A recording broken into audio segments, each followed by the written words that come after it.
Hi and welcome to the subscriber report. So the usual thing, I'll just explain exactly what this is and definitely what it's not. This is ultimately about my channel. It's got nothing to do with World of Warcraft subscribers or subscribers for anything else. This is subscribers to my channel, Thete Gaming. And I do these, those who've been following my channel for a while will know I sort of do these every now and then, typically roughly once a month. It's not on a set timeline. It's as and when I feel it's needed, but it's specifically to talk about what's been going on with the channel, what I'm aiming to do with the channel in the near future, and for people to actually be able to offer their feedback. Now, some people are really great about that and give feedback just generally anyway, but it's a way of sort of explaining the bigger picture, so to speak, and you can say, actually, that's a really good idea, or do you know what, that's a stupid idea, what you should do instead is this, and some people have done that in the past, and do you know what? If I agree with you, then that's what I'm going to do. Obviously, don't feel too put out if you say, no, you should do this. And I go, well, I don't really agree with that. Don't let that put you off coming up with more suggestions because, you know, eventually I will agree. Sometimes there have been things that I've disagreed with and I've come around to it in the end anyway. So just to explain, the last time I did one of these was sort of mid-May. So it's a bit over a month, like it was 6-7 weeks, something like that. So there's about another sort of 1,000 subscribers joined since then, roughly. So what I'm going to do is there's three main parts to this today. I'm going to go over a few of my aims for summer, go over what's been happening the past month-ish, as well as go over some comments from the previous subscriber report and to go through some of those. So aims for summer. Now, at the moment now, I'm on several platforms. It's worth sort of bearing in mind. I changed, well, I say I changed the Twitter. I separated my Twitter. I have a Twitter account and I was using this for various things, mostly World of Warcraft stuff, but personal things as well. And some people had sort of noted that they would rather if I didn't put like personal stuff on it. They just wanted to follow me for the World of Warcraft related stuff. At the time I sort of said no, that's not really sensible. A couple of reasons really. One is that if I look at other YouTubers, like big ones, the ones who have, like, if you're looking at a YouTuber who is successful, a successful World of Warcraft YouTuber, it's very difficult to say that a particular thing is bad practice if they do it as well. So that sort of bothers me. The other thing is just it's really fiddly. The way I've now sorted it is I have like Microsoft Edge as a browser that I use for one particular Twitter account now, and Chrome for the other, so I can have both Twitters available without having to log out and log into each one as well. But so I have now separated them out, but there might still be a lot of people following me in the older one, probably not, you know, maybe you've noticed or maybe you haven't noticed that I'm not posting a lot there now. That's because it's now, instead of /Thete63, which has gone now, I've changed that to my own name because that's my personal one now, which I mostly just use for browsing on, occasionally retweeting something funny. But the Thete Gaming one is now twitter.com/TheteGaming. So if you follow me on there, that's where you get the updates for what's coming on the channel and stuff like that. Twitch, I've also started. I kept doing this a little bit and a little bit not, and a little bit and a little bit not in 2016. The main problem I had with streaming, when it particularly came to gameplay streaming, because, you know, the obvious type of gameplay to stream for me is raiding content. And I do that with a guild. Well, there's two downsides to that. First of all, even if it's just a casual raid, such as we'll be doing tonight, and I'll probably stream that as well, although it's not on the schedule, but more about that in a moment. You'll hear people in Discord. So someone might ask something on the chat and I might try and answer them, but you might not hear me because some idiot is autistically screeching in the background. So I needed a way to cut that out. Now, it's not Microsoft, like in Windows doesn't really allow you to do that. It's a bit annoying that it's not set up for that, but it's not. So, and the other problem was that there are times now as an officer where I have to go up and discuss loot and stuff like that. Obviously, we don't want to be streaming that. You know, that's confidential. So I have to be able to cut out my microphone as well, but without muting it, because I still need to be heard by the people who need to hear me. So I've now got a couple of programs that do that. The virtual audio cable and something called Banana Meter, which is quite useful for it. And that works now after a fashion. It does mean there are times it's still not entirely satisfactory from my point of view, because there are times when maybe it would be quite good for you to be able to hear what people are saying in Discord, because you're like, sometimes if I'm talking to them, you're hearing half a conversation. But do you know what? Half the things that they say in there are not broadcastable, so I know. And I say it does go down to the issue, as I say, that I'd be getting drowned out anyway at the time. So it sort of works now. So I've been doing that. I've been doing the Tuesday talk. That's what I really prefer doing on those live discussions. They're much better than just doing gameplay, but I have obviously done the gameplay. And then I do a more casual form of gameplay on Saturday afternoon. So there's now a bit of a schedule set up. Along with what I'd been doing for a while anyway, which is I don't know exactly what time period sometimes there's like 2 months between them, sometimes it's a month, which is the live rec Q&A. Obviously, as people will know, I try and cover on my channel all the things I enjoy about World of Warcraft. So it's basically everything apart from PvP and pet battles. Those are the only things that don't really occur at all. But as everyone will know, I am a Retribution Paladin, like die-hard player, and I do Retribution Paladin guides on this as well. It's not like supposed to be the bulk of my content, but it is a key part of my content. And so I do, live discussions specifically on Retribution Paladins as well. The next one of those, by the way, will be the week after next. Next week was actually going to be a good weekend to do it. But next weekend, Fat Boss are going... Not Fat Boss, behave yourself. Final Boss, sorry, Bay, is going to be doing the live Retribution Paladin Q&A. And although he's doing it on Sunday, and I do the live Rep ones on Saturday, he also does like a podcast type thing.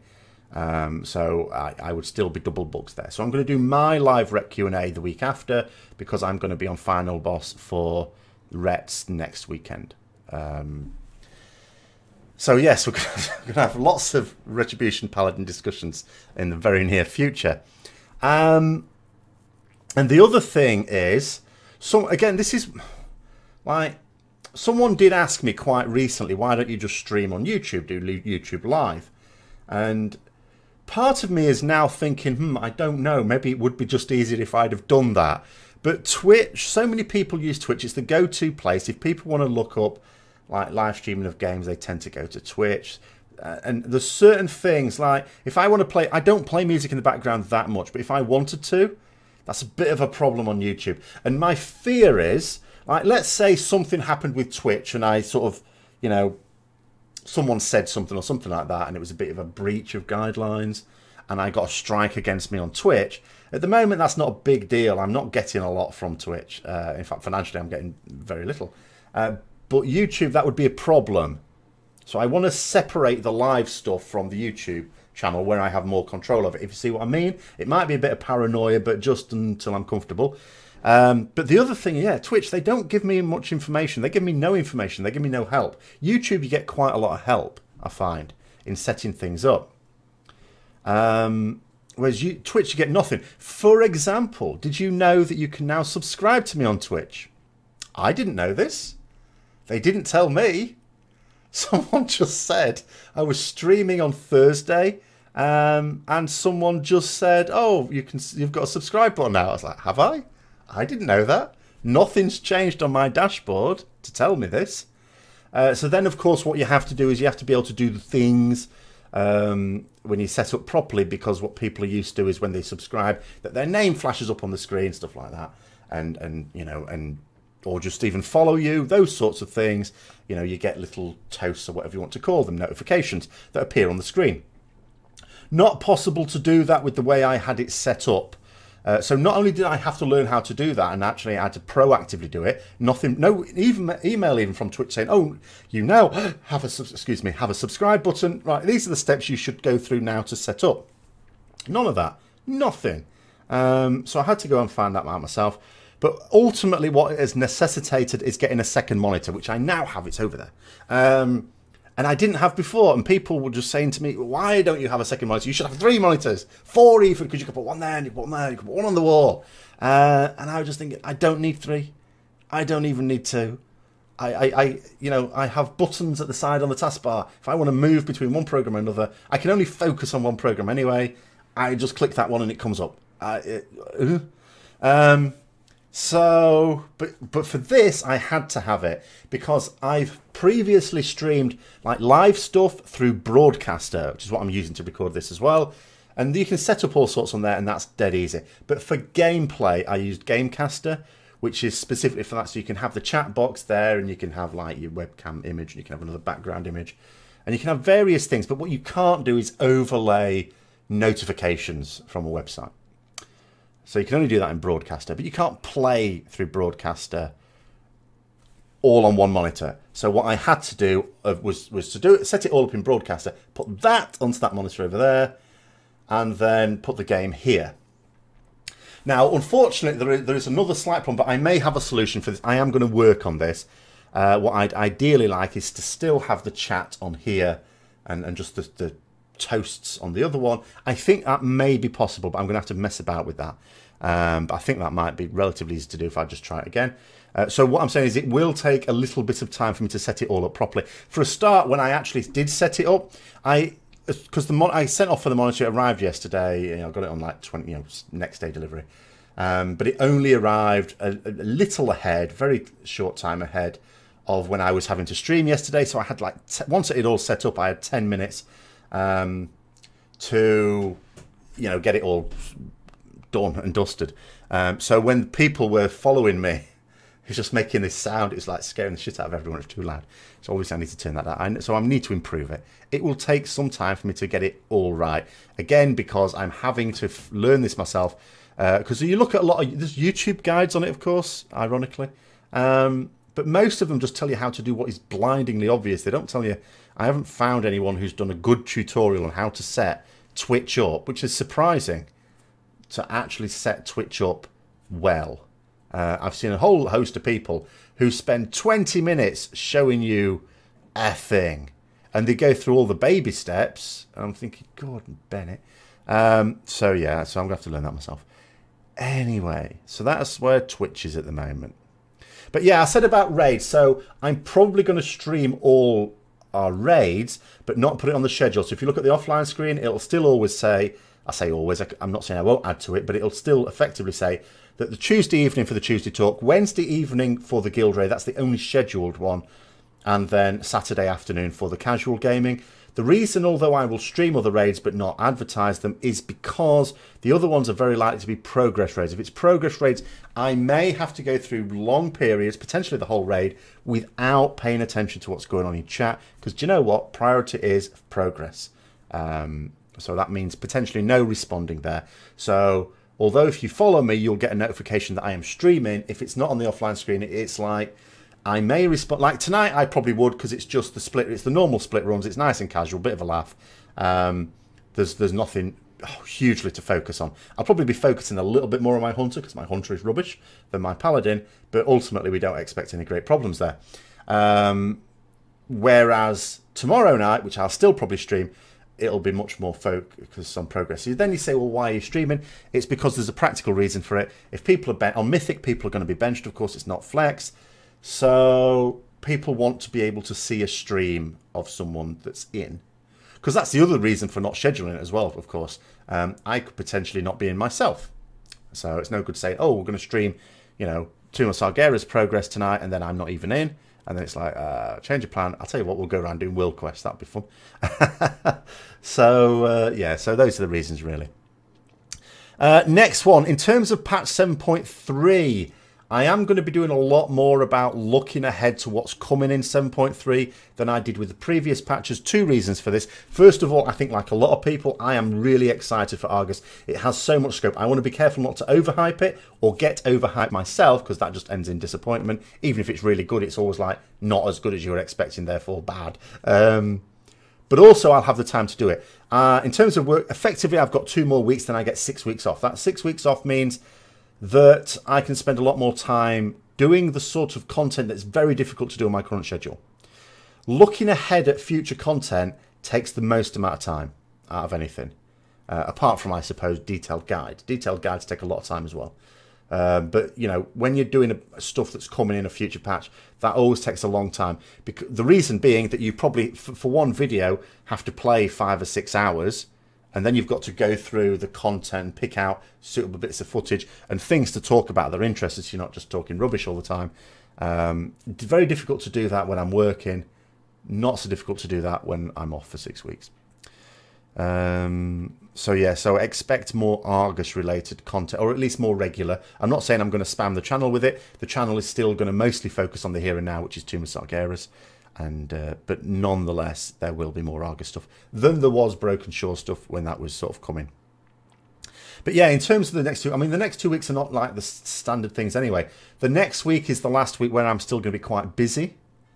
So next weekend, although next weekend I'm going to be busy, you're not going to suddenly see more content next weekend. You might see a little less because I'm going to be preparing for the final boss thing. Because I've watched a few of these, obviously, on other classes and specs, and I don't want to get into a position where I don't know who I'm going to be doing it with, by the way, yet. But I certainly don't want to get into a position where it stalls. Sometimes you look at these things and the people have a really good dynamic and it all flows really well. Sometimes you watch some of these things and you get a lot of awkward pauses when no one really knows what to say, and it just sort of gets down a bit. That can happen anytime. I mean, that happens on my Tuesday Talk, for example. That, you know, that's a live discussion for you. But you know, obviously, I want to make sure that that doesn't happen. So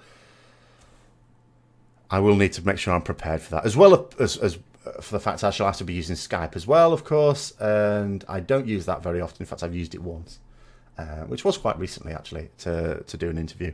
So I'll have to make sure that that's set up properly as well. It'll probably look very dull as well. Like normally the fact that I've got a green screen back here, even though again it's really awkward. Like the lighting was working fine a week ago, now it's back to not, and I don't know what that's about. But it'll look really weird on Skype because it will just be the green screen behind me. This is a point where like someone's bedroom actually does look infinitely more interesting.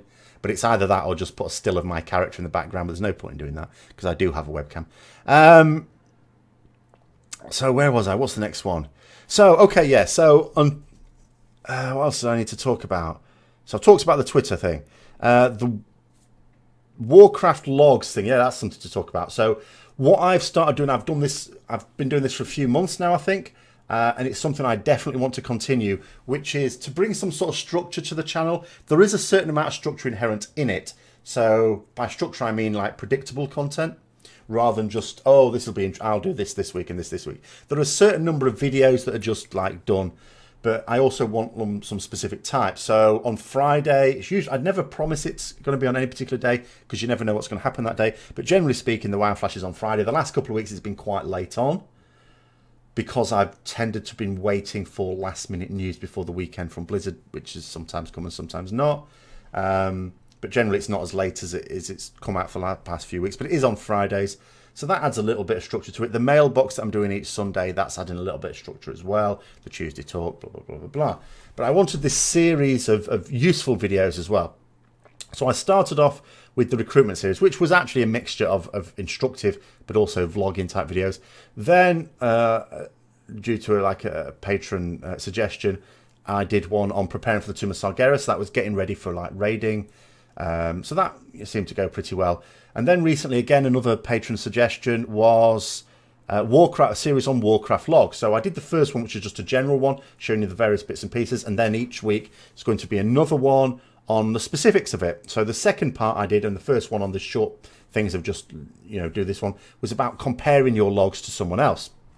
Unfortunately, there was a bit of a cock-up, and this is the reason why I now use Chrome to upload my YouTube videos and not Microsoft Edge, because I was already having problems with Microsoft Edge that sometimes you'd upload a video and it would just stop. It would just stop uploading it. Don't matter how long you left it. If you left it overnight, it's like stuck on 67% or something, and it was happening a lot. Really annoying. But then something happened, and it's like, because the way I do it is these series go on Patreon first. So they go on Patreon like Sunday. And then on Thursday, I make it accessible on YouTube. So you're just getting early access on Patreon. It's not specific to Patreon. So it's not putting it behind a paywall for other people. They just see it a few days later. And so what obviously I do is I unlist it so that I can post it on Patreon, but the wider public don't get to see it just yet. And I did that, and I was very careful to do that. I am very clear on that point. And the screen actually looks a little different as well. So you can't really accidentally put it on public instead of untitled, unlisted, sorry, because it does look different. The screen looks different when you do that. Certain things are removed from it, for example. So I did that and I uploaded it, and I said, because that's another thing, like when it's public, the button when you've said I'm happy with it now is publish, whereas when it's unlisted it just says done, so you can't make a mistake. So I clicked on done and went off and it did its thing. And then I was checking my Twitter and lo and behold it was going there, it flagged up this video, and I thought, what? Because it's not supposed to do that unless it's public. What's going on here? I looked in the thing and it was public. And I'm thinking, what? So I unlisted it really quickly. But the problem was with that is when you, on Thursday, came back to making it public again, basically the upshot of it's got hardly any views. And the reason for that is you get views on YouTube because when you put a video up for the first time, it's flagged as new. And YouTube basically bung it up in the rankings for you. Because it's a new video, so they give it an extra bit of weighting in terms of on recommendations for people because it's a new video. So it lost that tag by the fact that I'd gone from public to unlisted and then put it back to public, because obviously you can't fiddle the system. So that was a bit of a disaster there. So I'm switching to Chrome and hope that doesn't happen again. But yeah, so what I'll be doing on today's one, which I still need to get done, is on the replay function. And then when I've done the Warcraft log series, then I want to do another series. At the moment, I haven't decided what that is, but that's fine because I'm only on the... Today I'll be doing the third one anyway, so there's a bit of time to go as well. The Patreon stuff is now, I think, a lot better organised. So it's like, you know, there's different levels now. There's $1, which is just standard access to the Legion video diaries. There have been a few weeks when I haven't done them, including last week. Been so busy. I am going to do it today, even though I'm just as busy today, actually. But the $2 one is the first sort of level of actual tangible content, which is the early access to the series videos, $5 for like credits on Patreon specific stuff. As well as, and each level after that is like higher priority on getting responses. So if someone requests, you know, I do a particular piece of content, or even just give them an answer to something, obviously higher, forgotten words, it's too hot. Priority, that's right.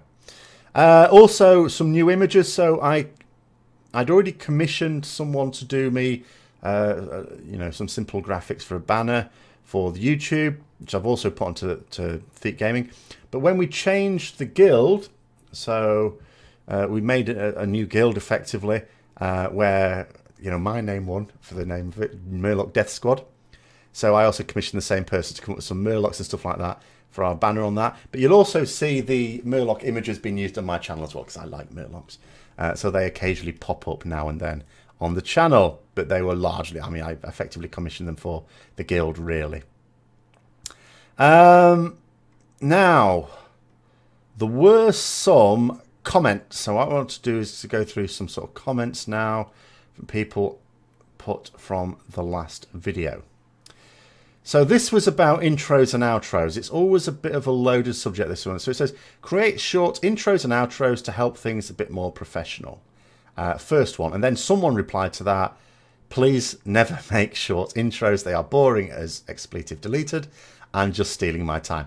And this is a funny one. I did have intros at one point, a short intro. Like, first of all, when I did this and someone sort of said, oh, it's a bit long, so I shortened it down and then it seemed to be fine for a while.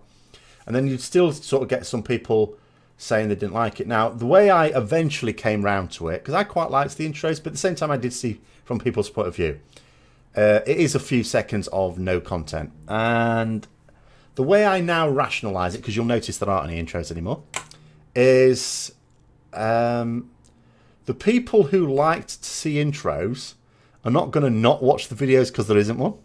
But the people who don't like to see it may well just click off it straight away when there is one. So, you know, I've decided against them. But to still, even though I'm not doing this on all videos, and I need to, I forget sometimes, that the information I effectively want from an intro is direction to my other platforms. So, you know, Twitter, Twitch, Patreon.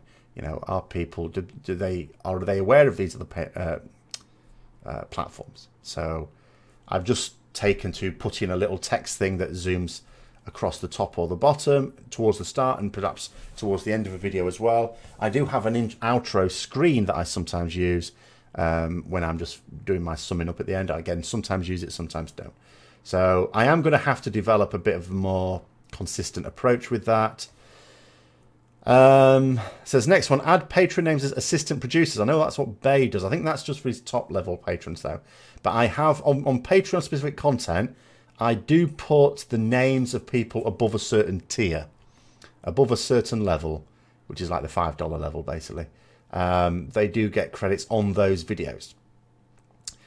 Now, obviously, if there comes a point where more people start signing up on Patreon, then that could end up being quite a lot of people. So then I'd have to redesign that outro screen. But yeah, that's what we're doing at the moment. So let's have a look. So I mean that's my issue on intros and outros. It is a mixed bag. Feelings tend to be stronger in terms of against. It's not strict numbers. It's just that feelings are stronger against them than for them.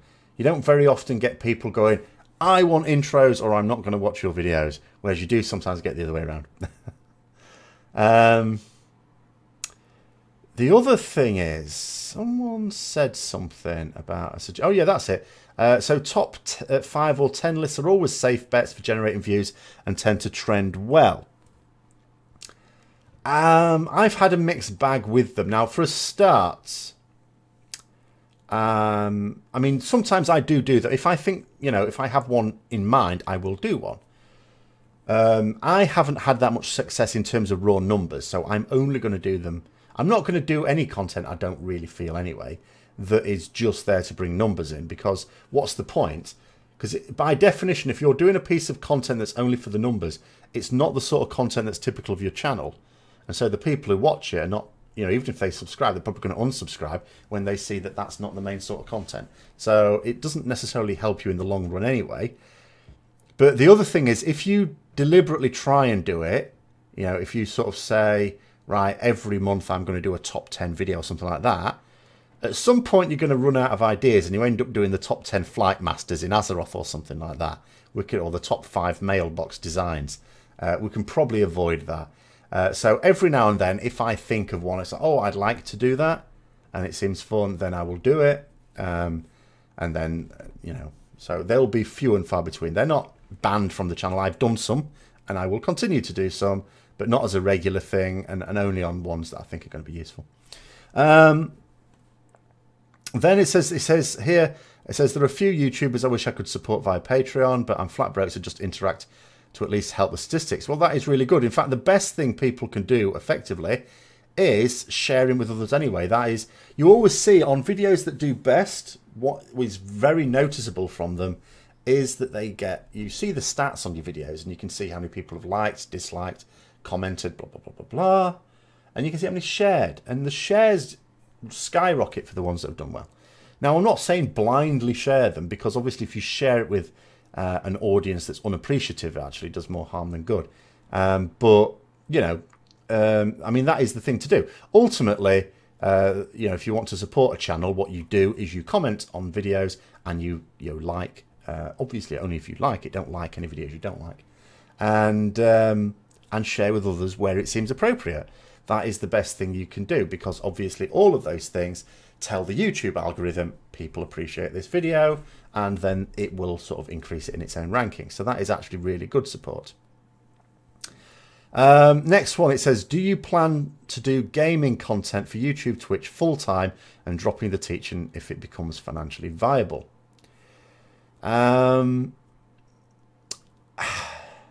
It's one of those things, isn't it? Like, that is the if, isn't it? If it becomes financially viable. It always sounds like an absolutely marvellous thing to do, doesn't it? Because, not just because you get to play games for your job, because it won't work out like that. You know, just from the little I do, I understand that it's a lot of hard work doing the content for a channel. And it wouldn't stop being hard work if I was to do it. Because you can imagine, like, if it was full-time, then I could just sort of say, you know, oh, I'd have more all that time I spend working in my job, I could now spend with a mixture of relaxation and doing a bit more content. But it wouldn't. The work would get more because I think people expect more. I think people are a bit kind to me because they know I'm doing it alongside like a job and stuff like that. Whereas the standard, the quality would have to very much go up. Production values would definitely have to go up if I were full time. But then it's what it's, and I think what it is, what appeals to most people is you get to be your own boss. But then being your own boss also means you're fully responsible for everything. And it's a very fickle market, social media. You'd have to be making a lot more than your standard job for a start, because you could go through a period like has happened recently. I feel sorry for people who a couple of months ago went full time. Because at what point do you go full time? It's like, let's say you're doing a job and you get to the point where you're getting enough money from YouTube or whatever it is, Twitch, whatever, combination of the two, to pay your bills. And you can now go full time. Then you think to yourself, and this is reasonable, that with all the extra time you'll now have, you can do more content. That will mean you increase your spread for the channel and you get even more money, and it's actually going to be viable in a year's time. But then those people that did that a couple of months ago and then suddenly find out that YouTube are going to be paying them less because of all this ad problem, the ad gate or whatever it was called,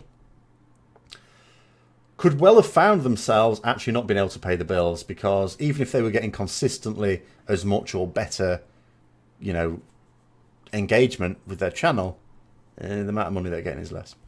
So it's very, very fickle. And of course, if you're doing it on one thing and that source content disappears, or if someone else comes onto the horizon, it's much more competitive now. I follow, as many of us do, I'm sure, some YouTubers who really started, I think it really took off. There were people who did WoW content in vanilla and stuff like that, and all the way through, of course. But in terms of what I would call, there weren't many YouTube vloggers. There were a few, but not many. But in terms of YouTube vloggers, as opposed to people doing machinima or songs and stuff like that, or just kill videos, the people who were starting to actually do that sort of content, more involved content, we did it at roughly the same time, like roundabout late Cataclysm, early Mop, and you had like Az from Healverse, Babyface, Preach, Balula, Asmongold, Nobble, people like that were doing that, and that's when they came to prominence. And some of them, that's when they started. Because I remember actually following Preach, for example, from very early on. Like, he had a few hundred subscribers when I followed him, and there wasn't a massive amount of competition. Now there's loads. There's loads of WoW YouTubers who have over 100,000 subscribers, and you imagine how many more have between what I've got and 100,000. There's massive competition now, so it's really, really difficult to expand. Some people have done it, some people still do it and do really well and grow really rapidly. I don't. I'm not sure will. And then you think about it from this point of view, you think, because the short answer is, I would say yes. If I could be sure it was financially viable, I would do it, because I also get to do the teaching as well. Because what I would love to do is a science teaching channel. I haven't got the time to do that with everything now, but if I could do it all full time, then I would do that as well. But it's very difficult to consider, because you think to yourself, okay, so at what point do you consider it financially viable? What if I got paid as much as I got paid from my day job? You could think to yourself, well, you could just do that then, couldn't you? It's the same wage. But actually not. I'd be halving my wage. Because if it ever did get to the point where it was as much as my day job, then it'd be like, well, I'm doing my day job and this and getting paid as much for each. So I'm just halving my wage if I do that. Even though it's still what you'd call financially viable. So it's all very, very funny. I suppose if it did get to that level, you might try it, because you could always try it for a year, couldn't you? As long as you knew you were going to have enough to not get into financial trouble, and do it for a year. And if it didn't grow, then go back, because teaching is one of those things where, we keep getting told in the news there's a shortage. I'm not sure there's as much of a shortage in my particular part of the country as they keep saying, but you don't always see loads of jobs. But surely it'd be one of those things I could get back into. So it is possible, although I would just finish by saying at this point it's not looking likely, because I don't have rapid growth. I have steady growth, I would say. At certain times of the year it goes up more than others, then it goes back down and stuff like that. but it's not rapid, and it's a long way off being sensible to think of it as being able to pay the bills. But in theory, it sounds like a nice thing to be able to do. So next one, it says, you mentioned that you view Twitch as a side platform to YouTube. If you aren't too invested in it, why not do your live videos on YouTube Live? So I think I've already mentioned this one, actually. As I say, it's the point that I don't want anything that goes on live, which is a bit dicey, to potentially give me a strike on my YouTube channel, is mostly what it's about. But also, the YouTube they're not as good in some ways as Twitch for gaming, specifically. YouTube need to sort themselves out, really. And like Twitch, I was going to say Twitch supports their content creators better. In some ways they do, in some ways they don't. Obviously, as I've already said, Twitch don't really give their content creators very much information on how to develop their channel, or at least I've not had any. Whereas I have from YouTube. I regularly, whenever I reach certain milestones, get YouTube saying, inviting me to content creator communities and stuff like that, and offering various bits of help. I've not had any of that from Twitch. In fact, I wasn't even told that I can now be subscribed to. They didn't even send me an email. But at the same time, you also feel that you can do a lot more with your live stuff than, I know that some of the stuff I would do live, I would have to change it if I were to do it on YouTube. Next one. Gnomes of the Master Race, we will silence your lies. Okay, so the Gnome Mafia have made it back in. Neither fooling nor scaring anyone. We'll ignore that comment. Next one. Really love your content. Your recruitment series inspired me to update WoW progress profile and have now found a guild suitable to my experience. Blah, blah, blah, blah. Which is really good. Obviously, that was one of the purposes of that, to actually help more people. The more people get into raiding at any level, the more raiders there are, the more interest that Blizzard see that there is in raiding, the more time they will dedicate to it. I mean, they dedicate a fair amount of time into it anyway. It is their premier content. But nonetheless, the more people that do it, the more time that they will spend on it. And, that's an example as well of viewer content, viewer suggestions, turning into content. This fair amount of my content comes as a result of suggestions. So do keep suggestions coming in. And just to finish off, I would sort of say, in terms of where the channel has sort of come from and going, in 2017, I have to say, it's, in some ways, when you look at the stats, it's quite disappointing, I have to say.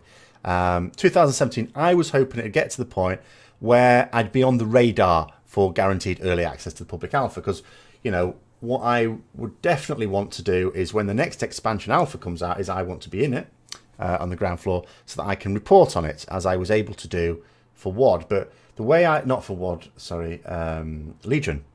But I got in fairly early on in Legion just due to a quirk of fate, by virtue of the fact that I'd killed Mythic Archimond. But there were other, it was just basically by virtue of being in a particular guild. But not everyone in that guild got access to alpha at all, let alone early access. So it was just pure dumb luck. Now, I would like to get to a point where I sort of can be fairly reliably expected to get that. Now, that's not looking very likely at the moment, it has to be said. It's not looking at all likely. I am not on the Blizzard radar at all. But it is quite funny. It's really weird because on an almost daily basis, I mean, yesterday was another example as well. On an almost daily basis, I do get people whispering me about my WoW channel. So I'm thinking, well, the people that can whisper me are people of the same faction who happen to spy me. I know lots of realms are linked now. But, that's a relatively small proportion of the people who can possibly be watching my content. But I do get it almost every day, someone. So I can't imagine how many whispers people who are much bigger must get. It must be maddening. I don't know. It's really weird. But I do want to say a really big and genuine thank you to people who are supporting the channel, both long-term and those who've maybe just found it more recently, because it is a major undertaking. YouTube is a very big undertaking. And there are, obviously it's fun, otherwise I wouldn't do it. But there are times when you're sort of looking at it dispassionately and thinking, is it really working? I mean, I remember I got to a position this time last year, it's quite ironic. This time last year, the May and June figures were looking really bad. And I was thinking, because my original aim last year was to get to 2,500 subscribers by the end of August. And I was looking at it last May and June, I think I'm not even going to get to 2,000. This is really bad. And I did, and I got to 3,000 by the end of August. So the summer went really well. And the same sort of thing's happening this year. It's looking, you know, I'm thinking where I'd wanted to be, and it's like, I'm not going to get there. Who knows what would happen over summer? But at the moment, it looks pretty bad. But what I have to say is, people are always overwhelmingly positive about the content I do, and I get a lot of comments saying so. And that does help you put it in a bit of context. It does make it worthwhile that people are saying, actually, do you know what? This is really appreciated. This is really good. So thanks very much for that. And thanks for the support channel. And until next time, I'll see you later.